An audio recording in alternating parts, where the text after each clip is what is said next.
Welcome to the Air Force Selection Board Secretariat, located in the Air Force Personnel Center. Every year, over 60 selection boards for promotion to ranks of Major through Major General, as well as Reserve and Guard General Officer boards, Force Management boards, and enlisted evaluation boards for promotions to the ranks of Senior Master Sergeant and Chief Master Sergeant are conducted in this room. These boards utilize the services of approximately 150 general officers, 250 colonels, and 55 Chief Master Sergeants as board members, and they evaluate over 75,000 records annually. It's big business, and one that is taken very seriously. Approximately 25 times each year, selection boards convene here to consider officers for promotion to captain through Major General. The entire promotion board process can cover a span of approximately 250 days, from AFPC's announcement of the board to pin-on. To help break down this lengthy process, let's take a look at the promotion process timeline. The promotion process is really broken down into 3 separate processes: pre-board, in-board, and post-board. Thus, this timeline will be used as a guide and will be referenced throughout the video.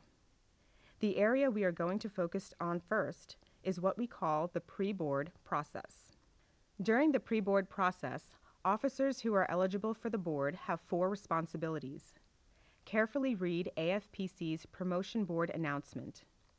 Review their Officer Pre-Selection Brief, or OPB. Check their Officer Selection Record. And finally, review their Promotion Recommendation Form, or PRF. Approximately 150 days out from the convening of Essential Selection Board, AFPC will send out a Personnel Services Delivery Memorandum, or PSDM. This message will outline eligibility criteria, provide instructions for processing PRFs, highlight major milestones, and provide instructions for reviewing an OPB. Approximately 140 days out from the convening of the selection board, all eligible officers should receive their OPB from their servicing military personnel section. The pre-selection brief is one of the most important documents an officer should review before a board, since it's the officer's responsibility to ensure the brief contains accurate information. The OPB is the only source document for what will appear on the OSB, or Officer Selection Brief, seen by the members of Essential Selection Board. An OPB is not a SURF. The OPB is utilized for promotion boards only, whereas the AMS SURF is primarily used for assignment purposes. The OPB contains information such as personal data, service dates, academic and developmental education, aeronautical and flying data for rated officers, decorations, and assignment history. Besides reviewing the OPB, all eligible officers should review their record to ensure training and performance reports, as well as decorations, are not missing from their selection record. The PSDM mentioned earlier and the Selection Board Secretariat MyPers website will provide officers detailed instructions regarding how to view their as-is record before the board. The final responsibility of all eligible officers meeting a Central Selection Board is to review their PRF from their senior rater. Approximately 30 days prior to the convening of a Central Selection Board, the officer's senior rater will present the officer with a PRF. It is the officer's responsibility to contact his or her senior rater if the officer has not received his or her PRF within 15 days of the Central Selection Board. Any errors or significant information missing on the PRF should be identified to the senior rater for his or her consideration. So, to recap, an officer has 4 responsibilities during the pre-board process. Read carefully the promotion board announcement from AFPC, review their officer pre-selection brief, check their officer selection record, and lastly, review their promotion recommendation form, or PRF. At the Selection Board Secretariat, one of the primary tasks during the pre-board process is garnering board members. It's an extremely important task because every time a board convenes here, someone's career is affected. Board member selection is not a random process. Current Air Force policy states that personnel who serve as board members must mirror, as closely as possible, the eligible population in 5 basic characteristics: command of assignment, aeronautical rating, career area, gender, race, and ethnicity. For example, if 20% of the eligibles are from AETC, then approximately 20% of the board members would be from AETC. If 30% of the eligibles are pilots, then approximately 30% of the board members would be pilots. This procedure ensures a very broad base of knowledge, experience, and expertise provided by the board. Additionally, the law requires boards considering the records of reserve officers for promotion to have at least one reserve officer serving as a board member. And as directed by law, any field grade board considering joint officers must have at least one joint officer approved by the Chairman, Joint Chiefs of Staff, to serve as the joint representative. Each panel receives a representative share of the 5 basic characteristics of board membership previously discussed. A typical line panel on the Majors Board, for instance, may have 1 pilot, 1 navigator, and 3 non-rated officers, potentially representing 5 different career areas and commands. This membership criterion helps ensure all eligible officers are provided fair and equitable consideration. Finally, by law, board members only need to be senior in grade to those being considered and no lower in grade than a major. However, Air Force policy goes a step further and states that board membership be comprised of senior Air Force leaders who will make our promotion decisions.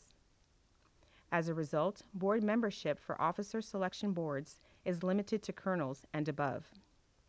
This graphic depicts the typical board membership of a colonel, lieutenant colonel, and major central selection board. As is shown here, each board has a board president who oversees the conduct of the board.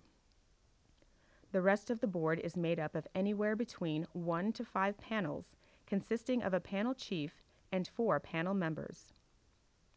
Although all board members are senior officers, many of them do not have experience serving on a promotion board, and therefore we go to great lengths to prepare them to score live records, which brings us to the inboard process.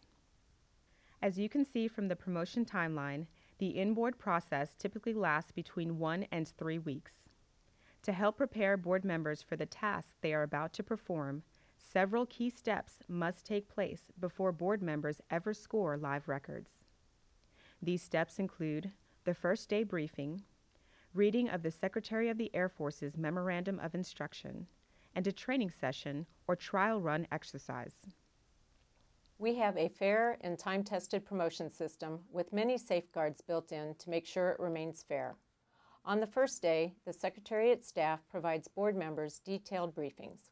We discuss the eligibility criteria and the authority to conduct the board, and finally, we walk the board members through the contents of a selection record. Your selection record consists of information used to evaluate your promotion potential. Starting with the calendar year 2012, officer paper records were replaced by an electronic promotion board and records management tool called the Electronic Board Operations Support System, or EBOS. Here is how an officer's record appears in EBOS. The selection record is present as 3 stacks. In the left stack, the very top document is the officer's PRF. Immediately below the PRF are the officer's performance and training reports filed in chronological order, with the most recent on top. Moving to the center stack, there will be any courts-martial documentation, which is permanently filed in the record, and Article 15 or letters of reprimand, which the issuing authority must elect to file in the record. There may also be an operational deferment letter for attendance at in-resident developmental education, or a declined with prejudice letter for choosing not to attend in-residence developmental education. For health professionals, the center stack will contain any board certifications. Finally, the center stack will have all citations or orders for approved decorations. In the far right stack is the Officer Selection Brief, or OSB, followed by any personal letters to the board. The Air Force offers all eligible officers the opportunity to write a letter to the board regarding any matter he or she feels the board should know about. The letter must be submitted in good faith and contain accurate information to the best of the officer's knowledge. After all administrative briefings are completed, the board president will read verbatim the Secretary of the Air Force's Memorandum of Instructions to the board members. The board members will take an oath affirming they will act in the best interest of the Air Force and not in the interest of any particular command, specialty, or group while performing their duties without prejudice or partiality, keeping in mind the officer's potential for promotion and the efficiency and effectiveness of the United States Air Force. My primary responsibility as the board president is to make absolutely certain the instructions we receive from the Secretary of the Air Force are followed to the letter. Some of the most important parts of the Memorandum of Instructions deal with meeting the needs of the Air Force. We're directed to put aside our command affiliation, to forget about our career specialty, and simply act on what's best for our Air Force. Everything's important in the whole person concept, but the primary factor we look for in the record is job performance. One of the most important aspects of the first day preparations is the training session or trial run exercise. After the briefing, we run the board members through a trial run exercise. The trial run exercise consists of secret ballot scoring of officer records from a previous board who are not eligible for the current board. As long as you score consistently, we don't care if you're... The board members are instructed to take detailed notes because they will take part in a guided discussion or debrief following the trial run scoring to identify what each member saw in the records. They discuss the strengths and weaknesses in the record and the resulting scores. We ask questions like, why did you give that particular score, and what did you see in the record that merited that score? The board members discuss this in front of the entire board. The trial run debrief helps each board member establish their own scoring standard. It also provides board members the opportunity to view a sampling of the quality of records they'll see during live scoring. Throughout this process, the end goal is to ensure each board member has established a consistent scoring method and is comfortable with the scoring process. The ultimate goal is consistency. A record reviewed on the first day should receive the same score if reviewed later in the board process. In fact, before we proceed into live scoring, we ask the board members to confirm they are comfortable with the process and with the records. When everyone says yes, then and only then do we proceed to live scoring. With the first day briefing and trial run completed, the board members are now ready to score live records. The board evaluates the contents of selection records using the whole person concept. This concept, which has been in use for a number of years, is composed of factors determined by the Secretary of the Air Force to be the most important in the identification of an officer's potential for promotion.